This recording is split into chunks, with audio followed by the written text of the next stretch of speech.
কিছু কিছু পরিবারে আছে ছোট বোনরা সবসময় একটু ফাঁকিবাজি থাকে, কিন্তু আমাদের পরিবারে আমি সবসময় ফাঁকিবাজি ছিলাম। বিশেষ করে রান্না বান্নাতে আমি একদমই রান্না বান্না পছন্দ করতাম না। আমি খুবই ফাঁকিবাজি ছিলাম, শুধু পড়াশোনা নিয়ে ব্যস্ত ছিলাম। মায়ের সাথে কখনোই টুকিটাকি হেল্প করতাম না। হ্যাঁ, আমি কোনটা করতাম জানেন? আমি সবসময় ঘর গুছিয়ে রাখতাম, নিজে সিজিল হয়ে একটু টিপটপ থাকতাম। আমি এগুলা করতাম, আর মানুষ আসলে গল্প গুজব করতাম।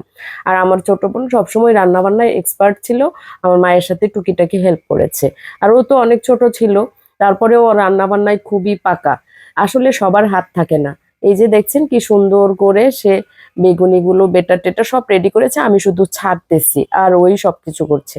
তো ওর সবকিছুই পারফেক্ট হয় আল্লাহ রহমতে, মানে রান্না বান্নার হাত খুবই ভালো আছে। তো যাই হোক, আজকে যেটা বলতে এসেছি, আমরা মানে প্রতি বছরই রোজার ইফতার মাঝে মাঝে একসাথে করি। তো এইবার অনেকগুলো রোজা চলে গেছে, আমরাও চলে যাব ঈদ করতে। আমি আমার শ্বশুর বাড়িতে যাব, ওরা ঢাকায় থাকবে, তারপরে যাবে। তো বাচ্চা কাচ্চা নিয়ে আসলে চাইলেই যেখানে সেখানে মুভ করা খুব একটু ডিফিকাল্ট হয়ে যায়। তার বাচ্চাদের আবার স্কুলের পরীক্ষা হবে ঈদের পরপরই, তো পড়াশোনারও একটা গ্যাপ তৈরি হয়ে যায় বাচ্চাদের। যার জন্য সে ঈদের পরে বাপের বাড়িতে যাবে হয়তো দু একদিনের জন্য। তো সে ঢাকায় থাকছে।